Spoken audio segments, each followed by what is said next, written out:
네, 서울시 측력 역주행 교통사고 사고 원인을 둘러싼 의문이 꼬리에 물고 있습니다. 네, 이런 가운데 오늘 오후에 서울 중구 국립중앙의료원에서 또 다른 차량 돌진 사고가 발생해 4명이 다쳤는데요. 운전자가 급발진을 주장하는 것으로 전해졌습니다. 관련 내용 이웅혁 건국대 경찰학과 교수와 함께 짚어보겠습니다. 어서 오십시오. 네, 안녕하십니까. 예. 서울시청역 급발진 사고에 그 참사가 있은 다음에 계속 급발진이라는 단어가 계속 귀에서 맴돌고 있는 상황에서 또 오늘 급발진이 의심되는 그 사고가 났습니다. 먼저 짚어보겠습니다. 동대문 쪽에 있는 서울중앙의료원인데요. 여기서 그 택시 기사분이 승객을 내려주고 차를 돌려서 나오려고 하는데 갑자기 급발진다는 거 아닙니까? 그래서 사람을 쳤고 본인은 이렇게 그 생각을 이렇게 하더라고요. 기억이 잘 안 난다. 그러나 급발진인 것 같다라고 말을 하더라고요. 정신을 잠깐 잃으셨나 봐요. 네. 어떻게 봐야 될까요? 그러니까 이제 정말 급발진인지 아니면 이와 같은 그 과실에 의한 그 사고에 대한 책임 회피를 하기 위해서 급발진임을 변명을 하는 수단으로 삼는 것인지 이 부분이 사실은 규명이 돼야 될 부분 같고요. 예. 왜냐하면 이번 그 사건의 그 여파 자체가 그 상당 부분 충격과 그 동시에 이제 운전 사고가 났을 때 급발진을 얘기할 수도 있다라고 하는 간접 학습을 했을 가능성을 배제할 수는 없기 때문에 예. 물론 이 사건이 꼭 그렇다라고 하는 것은 아니고요. 네. 그렇다면 이제 그 이번 사건에 대한 그 규명도 지금 그 서울시청 앞에서의 그 교통사고의 규명과 유사한 행적을 거칠 가능성이 크다. 일단은 지금 이 4명의 그 부상자를 냈기 때문에 예. 어쨌든 그 형법상의 그 업무상 과실치사상의 혐의로 이제 입건이 될 것 같고요. 다만 이제 이것이 그게 급속한 속도로 진행을 해서 추돌을 하고 또 부상을 하고 한 것은 아닌 것으로 일단 보이기 때문에 네네. 지금 잠깐 설명을 하신 바와 같이 회전하는 그 과정에서 어쨌든 이 구급차를 치고 그 다음에 승객 또는 그 행인이 부상을 이 택시 안에 이제 깔리는 뭐 이런 형태로 보인 것 같습니다. 다만 이제 사진의 모습으로 봐서는 이 택시가 파손된 정도가 네. 상당 부분 그 되기 때문에 예. 정말 그 상태에 우리가 그 이른바 지금 급발진이라고 하는 것 자체는 운전자가 행동으로 차량에 대한 조절을 못하고 그 속도 자체가 갑자기 엑셀레이터가 높아지는 이제 그런 상태였기 때문에 네. 이번 사안도 이제 과연 이제 그런 것인지 아마 지금 그 병원 주변에 역시 그 촘촘한 CCTV 등이 있기 때문에 그것에 대한 확보 그리고 지금 관련된 운전자가 혹시 이것 이외에 다른 지병이 혹시 있었던 것인가에 대한 확인 예. 그리고 당일날 혹시 뭐 특별한 뭐 약물은 아니더라도 마약은 아니더라도 예. 혹시 다른 이 약물에 있어서의 그 부작용은 또 없었던 것인지 결국은 요약을 하게 되면 이번에 그 발생을 시청 앞에서 했던 그런 일련의 그 수사 과정과 조사 절차가 이루어지지 않을까 예상해 봅니다. 예. 예. 또 사고 경위 말씀 주신 것처럼 급발진인지 단순 교통사고인지 뭐 알 수는 아직 없겠지만 이번 사고 운전자도 70대 고령 운전자입니다. 지금까지 밝혀진 바로는 음주는 하지 않았다고 하는데요. 네, 그러니까 지금 이번 그 사안이 소위 노인 운전자가 이를테면 예. 이제 인지적 감각과 속도가 상당한 하자가 좀 있기 때문에 일반 운전자에 비해서는 이런 위험 상황에 대한 조정이 좀 불가능했던 것은 아닌가 뭐 이런 판단도 한번 해봄직하죠. 예. 근데 지금 지난번 사건도 그렇고 이번 택시 운전자도 뭐 70대 초반이라고 했을 때 예. 과연 행위 조정 능력이 좀 상당히 부족한 것인지 예. 뭐 이런 것들은 좀 애매한 이제 부분으로 봐야 될 것 같고요. 예. 근데 그럼에도 불구하고 지금 고령 운전자의 사고 빈도 수는 사실상 증가하고 있는 것은 분명합니다. 네. 그런데 이것이 고령 운전자가 사고를 많이 내기 때문에 꼭 증가한다라고 볼 수도 없죠. 그쵸. 왜냐하면 예. 우리나라 그 사회 전체가 초고령 그 사회로 65세 이상의 인구 비율이 20% 가까이 되기 때문에 예. 그것을 연동해서 사실 또 증가를 한 것이기 때문에 만약에 이번 여러 가지 지금 사건으로 고령 운전자에 대한 여러 가지 그 정책을 좀 바뀐다고 한다면 예. 이른바 정책 수용성 즉 여론에 대한 지지 이제 전 국민이 합의를 하고 동의하는 뭐 그런 과정이 꼭 거쳐져야 될 것 같습니다. 네. 왜냐하면 65세 이상, 75세 이상의 이 고령자의 경우에도 사실상 뭐 60세 이하와 차별이 없을 수도 있고요. 그렇습니다. 더군다나 그 생업의 그 중요한 예를 들면 차량 운전을 직접 하는 것뿐만이 아니고 예. 꼭 차량에 있어야 여러 가지 생업을 하는 이런 경우에 뭐 예를 들면 특정적인 그 조건을 부과해서 운전을 하게 한다든가 네. 또는 강제로 거의 반강제로 운전면허증을 반납하게 한다든가 뭐 이렇게 할 수는 또 없는 문제이기 때문에 예. 이것에 대한 행정적인 지원, 보상과 더불어서 예를 들면 이 국민적인 합의 또는 그 정책 수용성을 먼저 확보하는 것이 뭐 필요하지 않나 생각해 봅니다. 예. 시청역 역주행 사고 관련해서 알아보겠습니다. 오늘 경찰이 중간 수사 결과를 발표를 했습니다.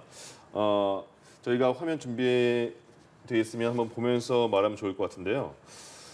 일단 웨스틴 조선호텔 주차장에서 지하 주차장에서 나왔습니다. 저렇게 나왔어요. 근데 저기 직진할 수가 없는 곳이에요. 왜냐하면 저기 일방통행이거든요. 그러니까 지금이 계속 역방향으로 가는 거잖아요. 네. 지금 가는 상황에서 저기서 일단 그 펜스를 뚫고 저기 서 있던 분들을 치고 그다음에 이후에 차량 2대를 친 이후에 저쪽에 이제 서울역 시청역 12번 출구에서 저렇게 멈추게 된 겁니다. 다시 한번 저기 호텔 지하 주차장에 나와서 역방향으로 계속 100km가 넘는 속도인 걸로 파악이 되는 상황이고 가드레일을 부수고 저기 서 있던 분들을 치고 그리고 사망사고를 내고 연달아 차 2대를 부딪힌 다음에 시청역 12번 출구에 쓸 때는 브레이크 불이 들어왔습니다. 그래서 저게 과연 급발진이냐 아니냐 이런 상황, 이런 논란이 계속되고 있는 거예요. 근데 오늘 또 기사를 보니까 웨스틴 조선호텔 지하 주차장은 꾸불꾸불해서 올라오기는 속도를 못 내는 곳이잖아요. 네. 근데 올라오자마자 방지턱 같이 좀 턱이 하나 있었는데 그걸 넘자마자 속도를 냈다는 거예요. 그러면 이게 급발진 가능성이 있는 건가 싶기도 하고 어떻게 파악이 될지 모르겠습니다. 그러니까 뭐 저도 이제 가끔 저 호텔 지하 주차장을 이제 이용을 아시죠? 하기 때문에 예. 사실은 이제 그 올라가는 길 자체가 좀 좁고 좁습니다. 이렇게 좀 회전이 있기 때문에 예. 거기서부터 뭐 일정한 속도를 내는 것은 한계가 있습니다. 예. 근데 이번 사건의 가장 그 핵심은 네. 제가 봤을 때는 역주행을 하게 된 계기가 이제 무엇이었느냐. 그 부분이 제일 중요하다고 저는 생각이 됩니다. 예. 지금 잘 네. 설명을 하신 바와 같이 이렇게 그 지하 주차장 차도를 따라서 이제 올라갔을 때 그 다음에 어떻게 본다면 낮에는 전혀 이 주행을 직진을 할 수 없는 구조죠. 그렇죠. 차들이 다 너무 다 있으니까요. 있기 때문에. 예. 그런데 이제 야간 같은 경우에는 차가 주간만큼은 이제 없고, 맞습니다. 정면에 특히. 네, 정면에 없고 시야도 조금 많이 어둡다고 한다면 예. 어떻게 보면 생각을 잘못 하게 되면 바로 앞으로 그냥 직진을 할 가능성도 배제할 수는 없는 것이죠. 예. 네. 그리고 저 그 도로 자체가 과거에는 이 양방향 그 도로 구조였기 때문에 그렇습니다. 과거에도 가끔씩 실수로 저 역주행을 시도했던 사례도 왕왕 있었다고 저도 이제 알고 있고요. 예. 그렇다고 이제 봤을 때 이제 이 부분이 이제 과연 어떻게 해석을 해야 되느냐. 상당히 이것도 급발진이냐 아니면 실수냐를 가늠하는 시작인데요. 예. 그 얘기를 이제 뭐냐면 만약에 차량은 전혀 문제가 없고 네. 그냥 운전자의 그 실수라고 만약에 생각을 한다고 하면 그러면 실수로 사실은 이 역주행의 시작이 됐겠죠. 예. 그럼 본인은 상당히 지금 당황할 수밖에 없습니다. 예. 지금 왜냐하면 이 운전 경력 그 40년이 있다라고 하는 사실이 오히려 역으로 사실 상당한 부분 더 당황을 하고 이거 역주행하면 안 되는데 뭐 이렇게 생각을 할 수가 있기 때문에 네네. 혹시 그 짧은 순간에 무엇인가 행동을 인위적으로 취하려고 했던 것이 예. 예를 들면 그것을 빨리 빠져나오려고 하는 노력을 했을 가능성도 있고요. 예. 예. 아니면은 어떻게 본다면 당황을 하게 되죠. 왜냐하면 그 역주행을 하게 되는 그런 상황에서 그러면 정말 그 브레이크를 밟아서 다른 방향으로 가야 될 거를 예. 실수로 엑셀레이터를 이제 밟아서 지금 그 짧은 시간 안에 결국은 200m를 질주하게 되는 이런 가설 하나가 좀 있을 수가 있고요. 예. 지금 저희가 그 가정을 해서 그렇죠. 지금 예를 예. 들어 드리는 겁니다. 예. 그런데 만약에 그것이 아니고 정말 지금 일부 보도에 그 나오는 것처럼 그 턱받이를 넘어서는 순간부터 정말 시속 100km로 이렇게 네. 이른바 급발진이 시작이 됐다고 한다면 그러면 지금 그 짧은 그 1분 안에 그야말로 시속 100km로 갈 수밖에 없던 또 이런 그 상황이었기 때문에 예. 그렇다 본다면 처음에 왜 방향이 역방향으로 이렇게 아, 방향이 시작이 됐나? 되었느냐. 사실은 원칙적으로 보게 되면 만약에 내비게이션 작동을 했으면 당연히 우회전입니다. 우회전으로 이렇게 됐을 테고요. 예. 또 더군다나 이 기사께서 서울 시내 버스 운전도 했기 때문에 그렇습니다. 어느 정도 아마 그 지리감도 사실은 있었을 가능성이 있는데 예. 어떤 이유로 역주행이 시작이 됐느냐. 아. 그래서 이 부분에 대한 일정한 그 조사 자체는 본인이 알 수가 있겠죠. 예. 본인이 물론 이제 지금 전반적인 이제 운전자의 입장에서는 소위 그 차량에 있어서 무엇인가 이제 결함, 급발진이다. 뭐 급발진 뭐 그것에 강조되는 여러 가지 진술이 일관되게 나오는 것 같은데 예. 그래서 이제 그 부분이 상당히 조금 미스테리한 부분이다. 일단은 그렇게 설명하고 싶습니다. 그러네요. 역방향으로 진입을 왜 했는가도 핵심이다 말씀해 주신 네. 거예요. 예, 그렇습니다. 또 오늘 경찰이 진행한 브리핑을 살펴보면요. 마지막 사고가 발생한 가해 차량의 정차 지점에서 급브레이크 밟을 때 나는 노면에 남는 타이어 자국, 스키드 마크를 확인했다라고 밝혔다가 이후에 정정을 했습니다. 유류물이다. 그러니까 기름이나 오일의 흔적이었다라고 이렇게 정정을 했는데 사실 이 스키드 마크가 브레이크 작동 여부를 판단할 수 있는 가장 중요한 단서가 될 수 있었던 만큼 주목됐는데요. 이 상황 어떻게 보시나요? 그러니까 이제 그 부분도 이제 해석하기에 상당히 따라서 조금 달리 볼 여지가 예. 큽니다. 그러니까 지금 이 원래 처음에 이제 경찰 그 발표대로 지금 이제 스키드 마크라고 얘기하고 또 카본 블랙이라고도 표현도 합니다. 예. 그 왜냐하면 이제 그 마찰을 하는 그 과정에서 노면하고 타이어하고 그런 열이 생기다 보니까 그 타이어 흔히 남는 이제 예. 그런 흔적을 스키드 마크나 또는 이게 검게 남으니까 카본 블랙이다 뭐 이렇게 얘기를 하는데요. 예. 지금 만약에 이제 이것도 예를 들면 이제 급발진이냐의 여부를 판단하는 이런 상황에서 다 임박해서 그 지점에 만약에 그 스키드 마크가 있었다고 한다면 우리가 이런 상상을 해볼 수가 있죠. 아, 엑셀레이터를 계속 밟고 가다가 막판에 제대로 브레이크를 작동을 해서 예. 브레이크 때문에 섰다. 예, 예. 그러면 차량 전체에 있어서는 사실상 문제가 없었던 것이다. 운전자의 작동 미숙이다. 그렇죠. 예. 왜냐하면 나중에 그야말로 제동 장치를 급격하게 서서 섰기 때문에 자국이 예. 나갔기 때문에. 자국이 남았기 네. 때문에 그래서 나머지 차량은 온전하게 작동을 했다. 이런 이제 해석을 함직도 한데 네. 예. 그런데 또 보게 되면 예를 들어서 이것도 가상이지만 고 마지막 지점 말고 뭐 중간 지점이라든가 아니면 지금 1분뿐이 안 걸렸지만 처음부터 이렇게 이것을 알았기 때문에 제동을 하려고 한 노력을 하지 않았습니까?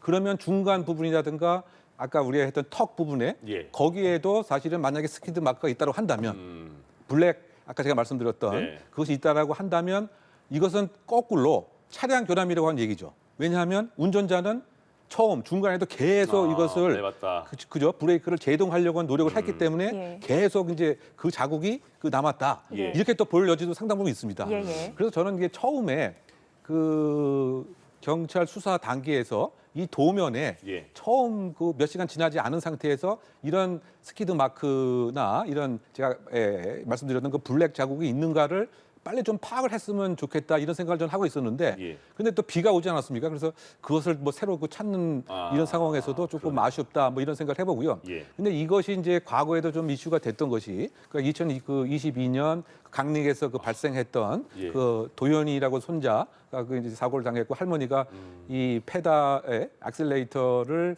이 조작을 잘 했는데 브레이크를 계속 이제 밟았다고 주장을 했고요. 예. 그랬을 때에도 그 당시에도 그 한 처음에 추돌하고 나서 한 100m 정도 계속 이 스키드 마크 같은 것이 있었다라고 하는 이런 그런 지적이 있었거든요. 예. 그렇다고 본다면 그 가족의 주장은 아 계속 브레이크를 작동을 했는데 이 차량에 뭐가 문제가 있어서 결국은 이 도면 위에 예. 이와 같은 그 카본 블랙이 있었다 이런 주장도 했기 때문에 예. 이번 사항도 사실상 이제 그런 것에 대한 논증을 할 수 있는 것이었는데 그런데 어쨌든 경찰의 처음 브리핑에서는 있었다라고 얘기를 했지만 1시간 뒤에 예. 그것이 스키드 마크가 아니고 쉽게 얘기하면 기름 자국이었다. 예. 예. 이렇게 얘기를 했기 때문에 오히려 지금 이렇게 좀 첨예하고 아주 예민한 상황에서 그 경찰의 그 수사에 대한 그 신뢰에 그러게요. 무엇인가 좀 의문을 가져 범직한 예. 뭐 그런 좀 해프닝이 아니었던가 예. 뭐 그런 점에서 상당히 아쉬움이 큰 대목이죠. 예. 지금 가해 운전자는 계속해서 이건 급발진이다 이렇게 말을 하고 있고 그 사고가 나자마자 바로 직후에 몇 분 안 돼서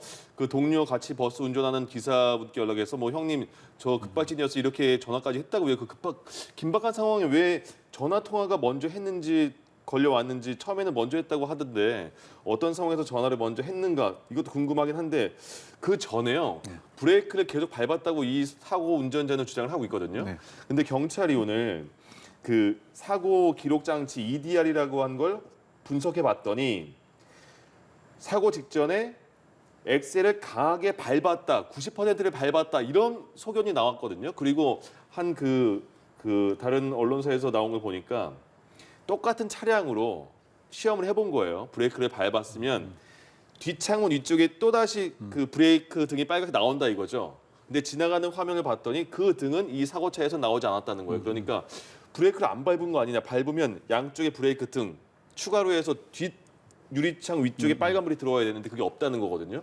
이건 어떻게 그 주장을 받아들여야 될까요? 그러니까 이제 일반적인 그냥 평균적인 입장에서 보게 되면 예. 지금 쭉 말씀하신 그것을 요약을 쉽게 하게 되면 결국은 운전자의 실수였다.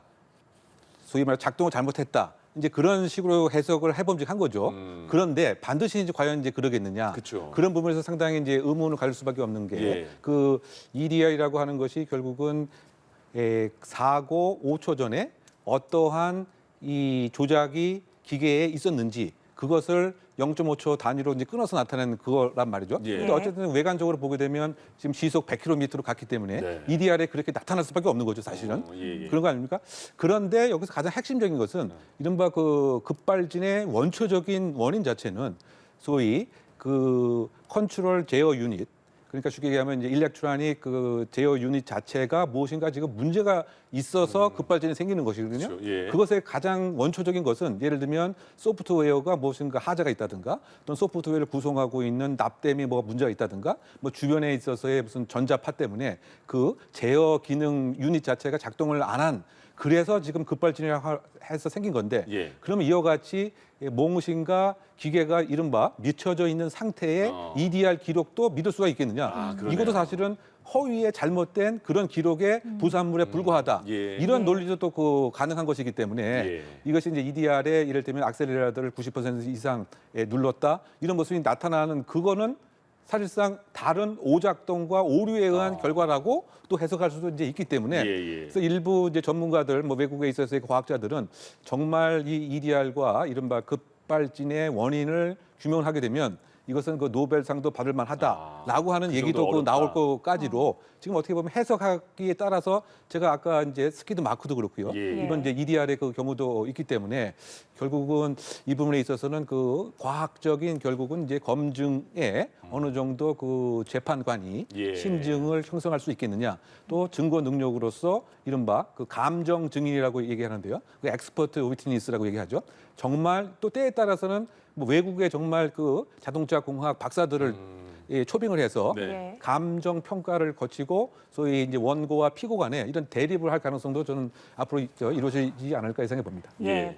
사고 기록 장치 EDR까지 말씀을 주셨습니다. 또 다른 부분 살펴보면 경찰이 주변 CCTV를 분석한 결과 이 차량이 역주행할 때 보조 브레이크 등이 켜지지 않았음을 확인을 했습니다. 이 브레이크 등, 보조 브레이크 등 자체가 고장이 나서 만약에 실제 주행과 달리 작동했을 가능성도 과연 있을까요? 그러니까 지금 제가 말씀드린 예, 예. 그것의 연장선상이죠. 그렇죠. 뭐 일반 일반적 보조브레이크 등이 조금 전에 저희가 말씀드린 그 뒤 창문에 나오는 그 빨간 등을 말하는 거잖아요. 그렇죠. 예. 뭐 그것도 결국은 이제 제대로 작동이 됐으면 소위 그것이 켜져야 되는 것이 맞는 예. 것인데 예. 그 소프트웨어의 그 오류 때문에 그러게요. 설령 그것이 그 작동이 안 된 것으로 보여도 과연 그것 때문에 소위 그 급발진의 어떤 판단을 과연 이제 할 수가 이제 예. 있는 것인지 예. 뭐 이런 등으로 그 봐서는 결국은 이제 그 증거의 그 종합성 예. 즉 바꾸게 얘기하면 동승자가 과연 어떠한 것을 목격을 했는지 예. 그리고 지금 이 가해 운전자에 대한 진술 자체가 아직 정확하게 뭐 이루어지지가 않고 있는 상태이기 때문에 아마 뭐 갈비뼈에 대한 골절 때문에 아마 그 경찰이 그 상당히 지금 국민적인 관심이 높고 사회 상당한 파장을 줄 수 있는 사건이기 때문에 아마 예. 병원을 뭐 직접 방문을 해서 지금 그 의아스러운 그런 그 상황들에 있어서 일단은 그 조사가 좀 이루어지지 않을까 이렇게 생각이 되고요. 예. 그래서 이제 그 전문가들의 그 과거의 그 외국에 갔던 경우에 있어서 이게 상당히 진위 공방으로 갈 공산이 상당히 큰 이런 양상 아닙니까? 너무 네. 첨예하게 대립되다 보니까 그래서 향후에 그 대한 대책으로 오히려 그 악셀레다 브레이크를 밟는 거기다가 CCTV를 장착해 놓자. 그러게요. 그러면 분명히 그 모습이 정확하게 이제 예. 그 찍히게 되는 이런 모습이 있지 않겠습니까? 예. 그래서 어쨌든 간에 지금 아까 말씀드렸던 그 보조 그 브레이크 등에 대한 그 작동 여부, 예. 그다음에 그 EDR에 대한 소위 그 판독 그 같은 결과 등에 있어서 향후 만약 이런 것을 또 막기 위해서는 지금 그 5초만 이렇게 기록이 되어 있는 이런 상태인데 예. 외국 같은 경우는 적어도 23초 이상 그 기록이 돼 있고요. 이제 국내에도 처음에는 30여 개의 항목만 이렇게 기록이 됐다가 지금 45개로 늘렸는데 네. 그 기록되는 운동 장치죠. 아까 엑셀레이터 밟았는지 브레이크 작동됐는지 예. RPM은 어떻게 되는지 뭐 이런 것에 대한 그 그 측정 항목도 뭐 60개 이상으로 이제 늘릴 필요가 있다. 예. 뭐 이런 지금 그 논쟁이 부여되고 있는 뭐 그런 예. 상황에 우리가 지금 분석을 하고 있는 것을 참고할 필요가 있다고 보입니다. 그러니까 사례에 대한 경험이 많으시니까 요거 마지막으로 여쭤보자면 그 가해 운전자가 아까도 잠시 말씀드렸는데 그 버스를 지금 운전하고 계시는 상황이잖아요. 직업적으로. 그래서 그 9시 27분에 사고가 났다는데 한 9시 45분쯤에 그 동료 직장인 그 형이랑 전화를 했다는 거예요. 전화해서 급발진이야 이거 급발진이야 이렇게 말을 했다고 하고 뭐 우두둑 우두둑 소리가 처음 차에 타자마자 들렸는데 좀 이상했는데 어쨌든 급발진이야 막 이렇게 말을 했다는 거예요. 근데 그 상황이 지금 저희가 다시 돌이켜 보더라도 9시 반쯤에 사상자가 굉장히 많이 난 상황이었고 그런 상황이었으면 내려서 그 이제 가해자 그 심리를 모르겠는 게 내려서 바로 사고 수습을 어떻게 해야 되는지 내가 피해를 준 사람들이 지금 어떻게 많이 다치셨는지 그걸 파악하는 게 아니고 전화를 했다는 거잖아요. 이거는 어떤 심리인 거예요? 그냥 결국 이제 우리가 이제 급발진이냐의 여부는 일단 지금 판단하기 여러 가지 어렵죠. 지금 예. 어려운 상황이고 예. 지금 그 질문에 있어서의 어떤 심정을 제가 한번 추정을 예, 해보게 예. 되면 어쨌든 지금 자신이 예상치 못한 엄청난 일이 생긴 것은 분명한 것이죠. 그렇죠. 그렇다고 봤을 때 본인의 일단은 그 책임에 관한 것에 지원과 심리적인 응원을 받을 필요는 분명히 있습니다. 아, 그러면 가장 평상시에 친하고 예. 또 이 업계에서 나름대로 일정한 얘기를 빨리 하면 전달이 되고 해석이 될 수 있는 그런 동료를 찾아서 이제 전화를 한 것이 아닌가 생각이 되고요. 네. 또 그 내용도 이 가해 운전자의 얘기의 진위 여부는 일단 차치하고 예, 예. 본인이 그 믿는 바는 이것은 분명히 급발진이다라고 하는 믿음을 자신이 가장 믿을 수 있는 동료에게 확인을 받고 싶은 뭐 그런 것이 사실은 큰 거죠. 예. 또는 어떤 측면에서 보게 된다면 혹시 만약에 그 엑셀레이터를 밟은 실수가 있다라고 하더라도 자신은 여전히 브레이크를 작동했다고 믿고 싶고 그리고 그것에 대한 나름대로 심리적 지지를 함께 일했던 동료에게 받고 싶었던 이런 그 심리적 기제가 좀 깔려 있었던 것이 아닌가 추정해 봅니다. 알겠습니다. 지금 저희가 그 아직까지 수사 초반이기 때문에 어떤 상황인지 모릅니다. 급발진인지 아닌지 모르는 상황에서 여러 가지를 열어놓고 가정을 많이 말씀을 드렸다는 거를 확인시켜 드립니다. 예, 지금까지 이웅혁 건국대 경찰학과 교수와 함께 이야기 나눠봤습니다. 오늘 말씀 고맙습니다. 고맙습니다.